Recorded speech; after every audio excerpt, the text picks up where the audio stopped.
We're going to get started right now with our top story. The Department of Public Health now confirming a measles exposure right here in Columbia. News 19's Taylor Richardson has been on top of this story all day long and is joining us right now with the very latest update tonight. It's not surprising, but concerning. Anyone who visited the South Carolina State Museum between 1 and 5 p.m. on Friday, January 2nd, may have been exposed to measles. That's from the State Department of Public Health, confirming that a person who was infected and contagious with measles visited the museum on that Friday, but didn't know they were infected at the time. They say people who are there and are not vaccinated against measles are considered at higher risk.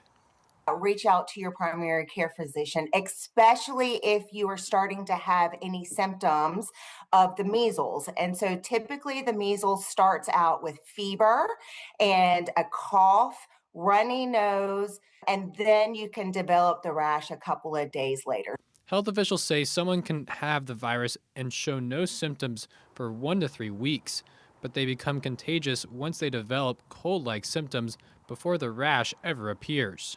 Just because you are becoming infected with the virus doesn't necessarily mean that you're going to spread it to other individuals during that time.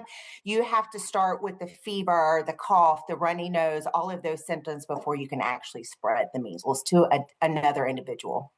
Local residents say they're concerned with how contagious the virus is and hope their neighbors do their part to keep each other safe. We have grandchildren, and we're getting up there in age as well. The hope would be that people would start to say, well, I may not prevent it for myself, or I may not believe that the preventative measures will impact me, but they can look at downstream effects and say, hey, we're trying to protect some of the people who are more vulnerable in our neighborhood.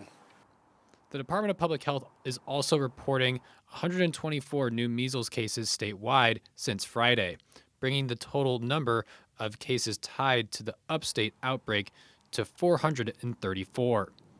Reporting in Columbia, I'm Taylor Richardson, News 19 WLTX. Taylor, thank you so much. Meanwhile, the South Carolina State Museum sharing this statement about the recent public health notification, writing in part, quote, "We are continuing to work with DPH and are also taking steps to share this information through our own communication channels. We encourage those who visited during that date and that time to go ahead and visit the SC Department of Public Health's website to see what their next steps should be."